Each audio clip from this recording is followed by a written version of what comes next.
Hello everyone and welcome to another video. Today we're going to go ahead and cover my top 10 complimented fragrances for the year of 2016. I love doing these videos. I'm really excited to share this with you guys just because this is a chance for me to sit down, really evaluate and think about which fragrances were the top compliment getters and which ones really did get the most compliments from people, compile it into a list and just look at it and be like, yes, these are the top complimented fragrances.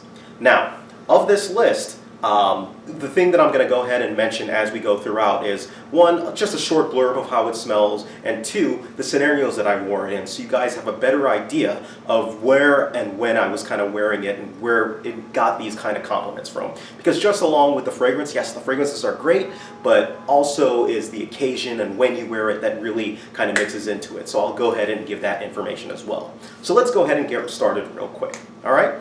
Fragrance number 10 is a fragrance that's a little bit of a cheat for fragrance. It is on this list. It is called Luminous from the house of Frappin.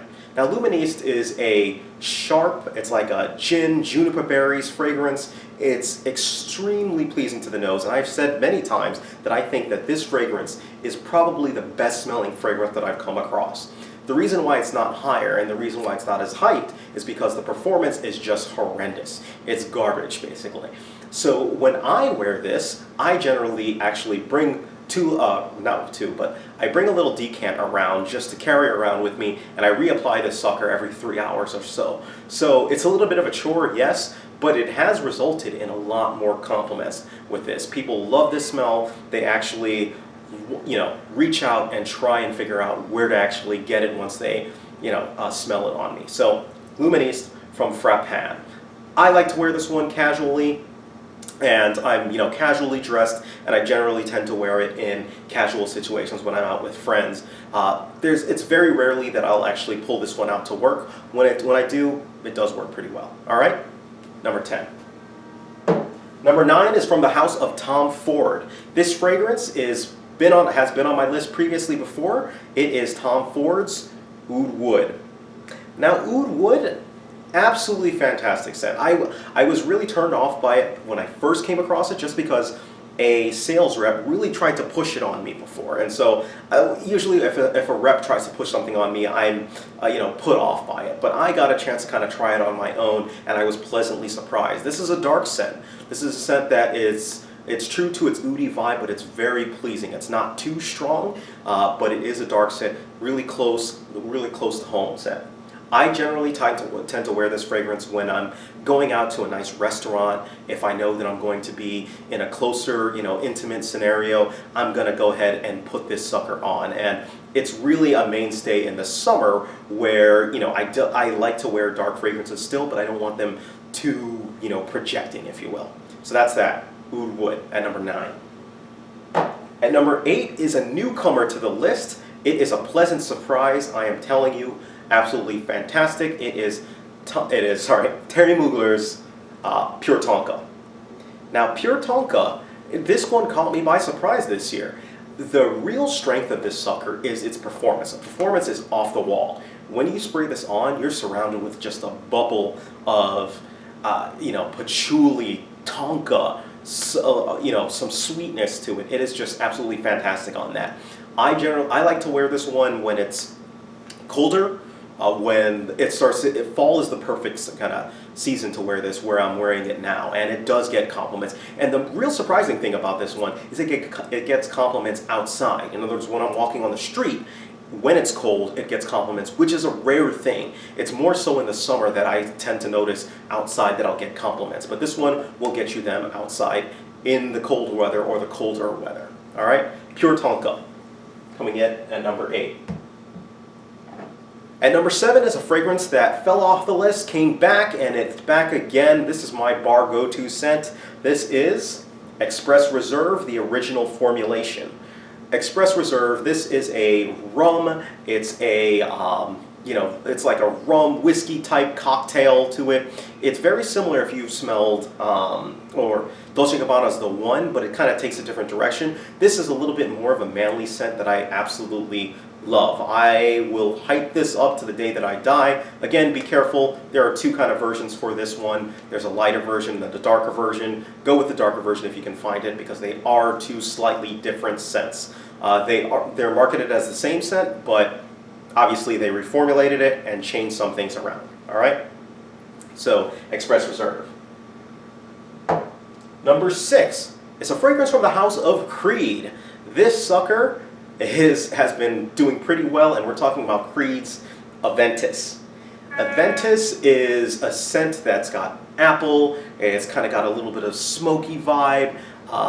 It's very well put together, very sharp, very clean. It's a scent that I feel just as easily wearing this one casually as I do wearing it with a suit. And you can wear it in any kind of scenario that you feel you can pull this one off. Now, I've generally tended to get more compliments from guys who wanted to know what the scent was so they can go out and use it for themselves. And then, rather than females on this one. And that has always been the case for me. But I started to notice that I'm getting a little bit more compliments from females on this as of recent. So, still a great compliment getter. At number 6, we've got Aventus. At number 5, we have a fragrance from the house of Yves Saint Laurent. This is an oldie, this is a goodie. We are talking about La Nuit de l'Homme. This is powdery lavender, very sensual. It's a very sensual scent. This is a great date scent. It's a great night out scent. It's a great scent that if you want to impress a female, impress a lady, and you're going out on a date, this is one that you can reach for, and it'll easily do pretty well. Want to be careful on the trigger for this one, just because it is pretty powerful, and it may kind of offend some people or choke some people out if you go too crazy. You don't want to be known as that cologne guy, so just be careful with the actual sprayer on this sucker. All right. So La Nuit de l'Homme, again, going out, night out. I'm usually dressed up pretty well, not in a suit and tie, but I'm dressed out to go out, to a bar or go out to a club. That's essentially where I'm wearing La Nuit de l'Homme. All right. Number 5, La Nuit de l'Homme.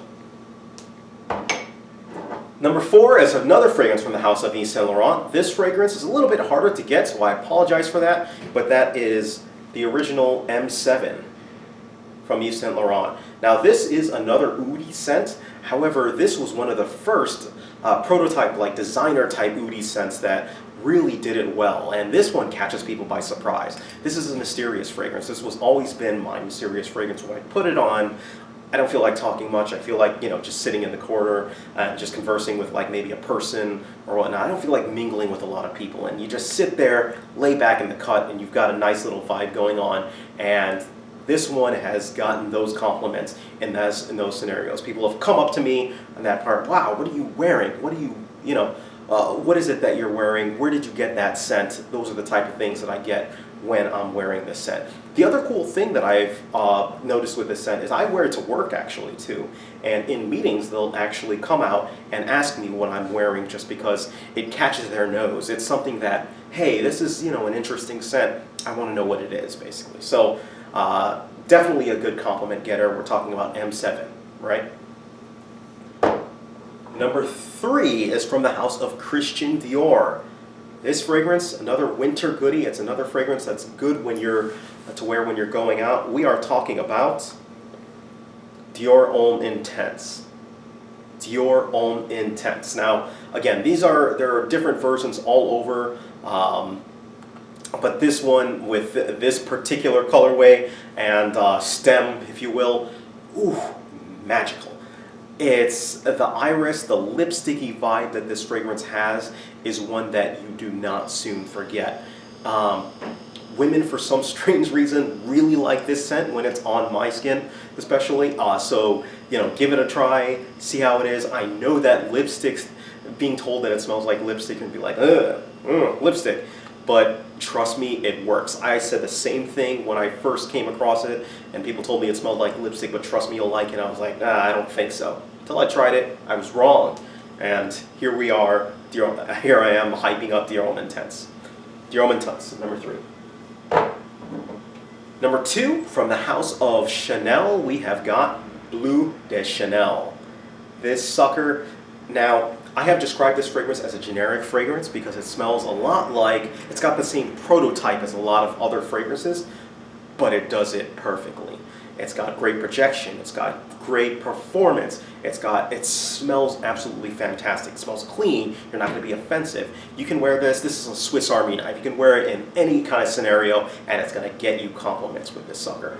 It's going to elicit compliments. You're just going to smell very pleasant. People are going to love the smell, and they'll like you. And this has worked wonders for compliments on me. So number 2, Bleu Deschanel. And the number 1 fragrance that we have here, it should come as no surprise to anyone, Dior Sauvage. This is a newer fragrance release, and I have been preaching to the choir for this one for a long time, right? Or since it's come out. I won't say a long time, but since it's come out. I was massacred when I said that I gave it a 10 out of 10, said that it was an absolutely fantastic scent, and I said that it's a compliment monster. And it has been that for ever since it's come out. It's been a compliment monster. It's absolutely fantastic on it. If you're looking for a fragrance and you want compliments, look no further than Dior Sauvage. It is that good. I keep telling people, some people have actually picked up on it, gotten it, and they have not regretted it. Now, again, as with all fragrances, give it a try, but this has been a compliment monster in my case. I can wear it, especially when going out. I can even wear it at work. It's not too offensive. It's like the mold of Bleu Deschanel, where it's not going to be offensive, but it's still going to smell pretty freaking good. And that's what this actually smells like. It's just absolutely fantastic. Dior Sauvage. At number 1. All right. Thank you guys. Let me know what your top complimented fragrances were for 2016, for this year. I'm curious. I want to see what's been working with other people. I'm always curious. I'd love to hear it. So let me know what your thoughts are. Leave your list down below. Help other people out. All right? Thank you guys. Take care of yourselves, and you guys have a great day.